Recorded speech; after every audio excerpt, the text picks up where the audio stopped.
तो मान लिया जाए कि कोई पर्सन जो है वो उसे लगता है कि कहीं वो HIV पॉजिटिव तो नहीं है, या मान लीजिए कि जो जनरल टेस्ट होते हैं है ना, किसी पर्सन का जब ब्लड लेते हैं और किसी दूसरे पर्सन में ट्रांसफ्यूज़ करते हैं तो उससे पहले क्या करते हैं कि ब्लड को टेस्ट करते हैं। तो जो डिटेक्शन होता है, मतलब किस तरीके से डिटेक्ट करेंगे कि जो है पर्सन HIV पॉजिटिव है या नहीं, तो उसके लिए कुछ डिटेक्शन टेस्ट होते हैं। So they are certain blood detection test. कौन कौन से? तो पहला होता है स्क्रीनिंग टेस्ट, जो कि एक बहुत ही सिंपल सा क्वालिटेटिव टेस्ट होता है। एक स्ट्रिप जैसी होती है फिल्टर पेपर की, और इस स्ट्रिप में क्या होता है कि कुछ केमिकल्स लगे होते हैं और पर्सन के ब्लड की ड्रॉप इस पर ड्रॉप की जाती है। और अगर मान लीजिए इसमें एंटीबॉडीज़ होंगी HIV के लिए, तो यहाँ पर एक कलर्ड स्पॉट डेवलप हो जाएगा और इस तरीके से ये पता चल जाएगा कि पर्सन इज HIV पॉजिटिव, यानी कि उसके ब्लड के अंदर HIV है। ठीक है, तो ये वाला जो टेस्ट होता है this is called as ELISA. तो अलाइजा एक स्क्रीनिंग टेस्ट होता है, इसको कई बार हम लोग डॉट अलाइजा भी कह देते हैं, और ये स्क्रीनिंग टेस्ट है। अलाइजा का फुल फॉर्म होता है एंजाइम लिंक्ड इम्यूनोसॉर्बेंट एसे। एंजाइम लिंक्ड इम्यूनोसॉर्बेंट एसे, तो ये हो गया अलाइजा टेस्ट। तो ये क्वालिटेटिव अलाइजा टेस्ट होता है, इसको डॉट अलाइजा टेस्ट कहते हैं।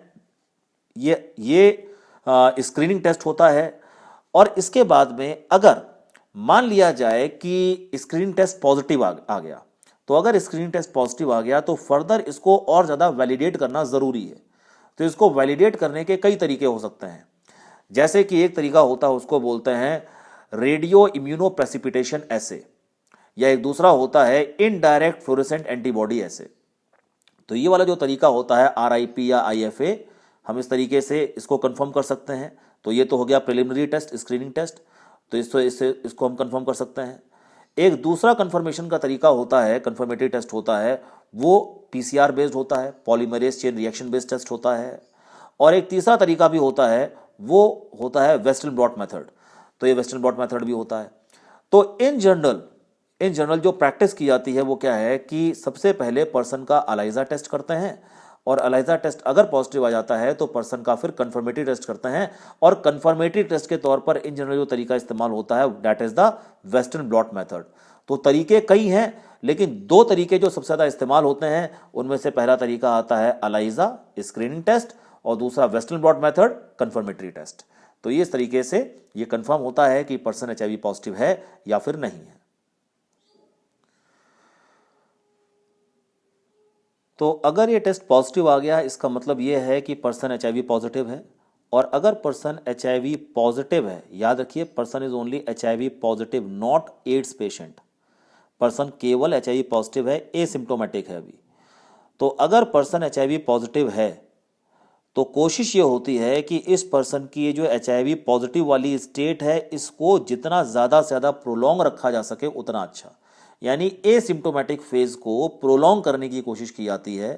फुल ब्लोन एड्स वाली स्थिति में वो पहुंचे, इस चीज़ से उसको डिले किया जाता है। और इसको डिले करने के लिए कई प्रकार की थेरेपीज़ हैं, कई प्रकार की ड्रग्स हैं जो इस्तेमाल की जाती हैं।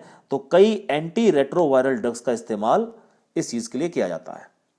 तो एंटी रेट्रोवायरल ड्रग्स का इस्तेमाल किस चीज़ के लिए किया गया? इसका इस्तेमाल वायरस को मारने के लिए नहीं किया गया, क्योंकि कोई भी ऐसी दवा अभी तक नहीं बनी कि जो इस वायरस को मार सके। तो वायरस तो बॉडी में रहेगा, लेकिन वायरस अपनी संख्या को नहीं बढ़ाएगा और वो एसिम्प्टोमेटिक फेज में ही रहेगा। पर्सन अपनी एसिम्प्टोमेटिक फेज में ही लंबे समय तक रहेगा, और कई बार तो ऐसा होता है कि बाकायदा उसकी पूरी जिंदगी ऐसे पार हो जाती है। तो person will be HIV positive. इस पर्सन के कांटेक्ट में आने पर, इसके बॉडी फ्लूइड से कांटेक्ट में आने पर दूसरा पर्सन इन्फेक्ट हो जाएगा, ये तो होगा। लेकिन इन दवाओं को यूज करने की वजह से ये पर्सन एसिम्प्टोमेटिक फेज में लंबे समय के लिए रहेगा, जिसकी वजह से इस पर्सन में एड्स वाली स्थिति पैदा नहीं होगी या बहुत लंबे समय के बाद में पैदा होगी। तो ये ऑब्जेक्टिव होता है एंटी रेट्रोवायरल ड्रग्स का। तो एंटी रेट्रोवायरल ड्रग्स पर्सन की एसिम्प्टोमेटिक फेज को प्रोलॉन्ग करने के लिए इस्तेमाल होती हैं, ना कि वायरस को मारने के लिए। और इस काम के लिए कई प्रकार की ड्रग्स अलग अलग इस्तेमाल होती हैं, जैसे कि एक ड्रग है जिसका नाम है ज़ाइडोविडिन। अब ये ज़ाइडोविडिन क्या है? इसका नाम AZT भी होता है, एजोथायोफ्रीन ज़ाइडोविडिन, थाइमिडीन पूरा नाम है इसका, AZT। तो अब यहाँ पर जो ज़ाइडोविडिन है ये क्या है कि ये है न्यूक्लियोसाइड रिवर्स ट्रांसक्रिप्टेज इनहिबिटर। तो ऑब्जेक्टिव क्या है? ऑब्जेक्टिव ये है कि जो रिवर्स ट्रांसक्रिप्टेज एंजाइम है इसकी एक्टिविटी को कंटेन कर दिया जाए, रोक दिया जाए, क्योंकि रिवर्स ट्रांसक्रिप्टेज एंजाइम केवल वायरस के पास ही है, ये केवल वायरस के ही काम की चीज़ है, हमारी बॉडी में नहीं होता, ना ही हमारे काम का होता है। तो क्यों ना इस रेट्रोवायरस को, रिवर्स ट्रांसक्रिप्टेज को ही टारगेट किया जाए। तो नहीं होगा रिवर्स ट्रांसक्रिप्टेज तो नहीं बनेगा आरएनए से डीएनए, और अगर नहीं बनेगा आरएनए से डीएनए तो वो डीएनए फिर होस्ट के जीनोम से इंटीग्रेट नहीं करेगा, और अगर ऐसा नहीं होगा तो वायरस अपनी संख्या बढ़ाएगा कैसे। तो वायरस अपनी संख्या को ना बढ़ा पाए इसके लिए एक तरीका तो है न्यूक्लियोसाइड रिवर्स ट्रांसक्रिप्टेज इनहिबिटर्स जैसे कि ज़ाइडोविडिन AZT का इस्तेमाल करना, ये एक तरीका है। दूसरा तरीका, देखिए दूसरा है non nucleoside reverse transcriptase inhibitor. तो और भी कई प्रकार के रिवर्स ट्रांसक्रिप्टेज इनहिबिटर्स होते हैं कि जो non nucleoside reverse transcriptase inhibitors होते हैं, जैसे कि नेवीरैपिन, तो ये ड्रग भी है। फिर प्रोटीएज, आप जानते हैं कि वायरस प्रोटीएज को भी लेकर के आया था, तो प्रोटीएज को अगर इनहिबिट कर देंगे तो प्रोटीएज अपना एक्शन नहीं कर पाएगा, जिसकी वजह से प्रोटीन की प्रोसेसिंग नहीं हो पाएगी, जिसकी वजह से नए विरियॉन्स नहीं बन पाएंगे। इसी तरीके से अगली चीज आती है, उसको बोलते हैं रिटोनाविर। तो मतलब प्रोटीएज इनहिबिटर का एग्जांपल है रिटोनाविर। तो आपने देखा कि प्रोटीएज इनहिबिटर हो गया, non nucleoside reverse transcriptase inhibitor हो गया, न्यूक्लियोसाइड रिवर्स ट्रांसक्रिप्टेज इनहिबिटर हो गया। तो अलग अलग प्रकार की ये एंटी रेट्रोवायरल ड्रग्स का इस्तेमाल किया जाता है पर्सन की एसिम्प्टोमेटिक स्टेज को, फेज को प्रोलॉन्ग करने के लिए। कई बार ऐसा भी होता है कि अगर पर्सन की स्थिति थोड़ी सी गड़बड़ होने लगी, ऐसा लगा कि पर्सन ARC की ओर जा रहा है, एड्स रिलेटेड कॉम्प्लेक्स वाली स्टेज की ओर जा रहा है, तो ऐसी कंडीशन में ये अलग अलग दवाओं के कॉम्बिनेशन को भी इस्तेमाल किया जाता है। यानी कई दवाओं को एक साथ इस्तेमाल, मतलब जो है कॉम्बिनेशन उसको इस्तेमाल करेंगे। इस थेरेपी के तरीके को बोलते हैं कॉकटेल थेरेपी। इस तरीके को बोलते हैं कॉकटेल थेरेपी, जिसमें एक से ज्यादा ड्रग्स का इस्तेमाल किया जाता है वायरस की ग्रोथ को कंटेन करने के लिए। That is called as cocktail therapy. अब आखिरी चीज आती है इसके अंदर, प्रिवेंशन।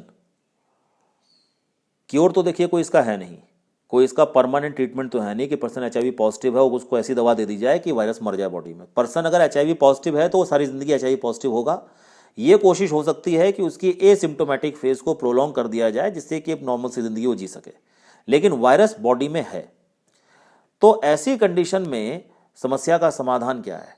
समस्या का समाधान है प्रिवेंशन, क्योंकि क्योर तो है ही नहीं।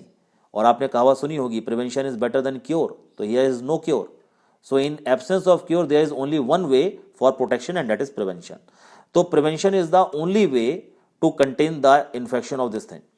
तो प्रिवेंशन, अब प्रिवेंशन कैसे करें? हम जानते हैं कि ये जो वायरस है ये अपने आप तो एक पर्सन से दूसरे पर्सन में जाता नहीं है, कोई ना कोई बॉडी फ्लूइड होगा जिसकी मदद से ये एक पर्सन से दूसरे पर्सन में जाएगा। तो ये जो बॉडी फ्लूइड का एक्सचेंज हो रहा है एक पर्सन से दूसरे पर्सन के अंदर, तो बॉडी फ्लूइड के एक्सचेंज को कंटेन करना चाहिए, यानी इसको बहुत सोच समझ करके इसको जो है इसको हैंडल करना चाहिए।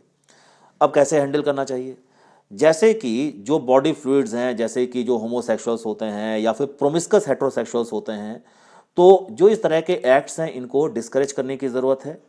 या फिर जो प्रोटेक्टिव मेजर्स होते हैं जैसे कि कॉन्डम्स वगैरह, तो उनका इस्तेमाल प्रमोट किया जाना चाहिए फिजिकल बैरियर्स का, जिससे कि ये इन्फेक्शन एक पर्सन से दूसरे पर्सन में ना पहुंचे। ब्लड के थ्रू ये एक पर्सन से दूसरे पर्सन में पहुंचता है, तो ऐसी कंडीशन में हमेशा स्टेराइल नीडल्स वगैरह इस्तेमाल की जानी चाहिए। कभी भी नीडल्स को शेयर नहीं करना चाहिए। अगर कभी नीडल्स को शेयर करने की नौबत आती भी है तो हमेशा नीडल को पहले बॉयल करके स्टेराइल कर लेना चाहिए। अननेसेसरी ब्लड ट्रांसफ्यूशंस अवॉइड करने चाहिए, और अगर कभी ब्लड ट्रांसफ्यूजन करना भी पड़े तो ट्रांसफ्यूज करने से पहले ब्लड को टेस्ट करना बहुत ज़रूरी है। इसी तरह से जो प्रेग्नेंट वीमेन है, जो प्रेग्नेंट लेडीज़ हैं, तो प्रेग्नेंट लेडीज़ जो हैं इनको भी HIV टेस्ट करवाना चाहिए, ताकि ये कंफर्म हो जाए कि कहीं वो HIV पॉजिटिव तो नहीं है। क्योंकि अगर धोखे से वो HIV पॉजिटिव हैं तो ऐसी कंडीशन में इस बात के काफ़ी चांसेस हैं कि होने वाले बच्चे में ये इन्फेक्शन ना हो, क्योंकि ये इन्फेक्शन प्लेसेंटा से होकर के, वायरस प्लेसेंटा से होकर पार इन जनरल नहीं होता। तो इस बच्चे को बचाया जा सकता है अगर माँ HIV पॉजिटिव है और वो बच्चे को ब्रेस्ट फीड ना करे और थोड़ा सा इस बात को अवॉइड करे कि बॉडी फ्लूइड्स किसी भी तरीके से एक्सचेंज ना हो, तो इस तरीके से एक HIV पॉजिटिव फीमेल से एक हेल्दी बच्चा पैदा हो सकता है। तो इस तरीके से जो प्रेग्नेंट लेडीज़ हैं, ख़ासतौर से इस तरह की स्थिति में कि जिनमें इस बात के चांसेस ज़्यादा हैं कि वो HIV पॉजिटिव हो सकती हैं, जैसे कि सेक्स वर्कर्स वगैरह, तो उनको हमेशा HIV टेस्ट कराना चाहिए। ठीक है, तो ये कुछ चीज़ें हो गई। पूरी दुनिया में HIV के लिए जागरूकता फैलाने के लिए WHO 1 दिसंबर को वर्ल्ड एड्स डे ऑब्जर्व करता है। So 1 December is observed as world AIDS day, ताकि ये एक दिन जो है लोग जो हैं इसके बारे में प्रोग्राम्स वगैरह शो किए जाते हैं, थोड़ा कैंपेन वगैरह चलती है ताकि लोगों को जागरूकता मिले, ठीक है, लोग अवेयर हों। अपने देश के अंदर भी एक एजेंसी है, उसका नाम है नेको, नेशनल एड्स कंट्रोल ऑर्गेनाइजेशन। तो नेशनल एड्स कंट्रोल ऑर्गेनाइजेशन जो है, इसका काम होता है कि जितने भी HIV पेशेंट्स हैं, ये HIV पॉजिटिव पर्सन्स हैं या एड्स पेशेंट हैं, ये इनके रिकॉर्ड को मेंटेन करता है, इनको प्रॉपर जो भी कुछ मेडिकेशन दिया जाना है वो मेडिकेशन वगैरह देता है। इसके अलावा अवेयरनेस के लिए कैंपेन वगैरह भी चलाता है। और नेको का एक स्लोगन है, और वो स्लोगन है don't die of ignorance. NCERT में लिखा हुआ है don't die of ignorance. Don't die of ignorance इसलिए कहा गया क्योंकि ये वायरस एक पर्सन से दूसरे पर्सन में खुद ब खुद नहीं पहुंचता, बल्कि किसी ना किसी वजह से पहुंचता है। जैसे कि जो हमने आपको बातें बताई कि अगर मान लीजिए कहीं कोई पर्सन HIV पॉजिटिव है, तो अगर उसके बॉडी फ्लूइड्स दूसरे पर्सन की बॉडी में जाते हैं और उनको बिना चेक किए अगर जाने दिया जाता है, तो ऐसी कंडीशन में एक पर्सन से दूसरे पर्सन में इन्फेक्शन हो सकता है। तो इस चीज को कंटेन करने के लिए ही कहा गया है डोंट डाई ऑफ इग्नोरेंस, यानी कि पर्सन अगर सतर्क है तो ऐसी स्थिति में वो इस इन्फेक्शन से बच सकता है। So that is all about HIV and ads.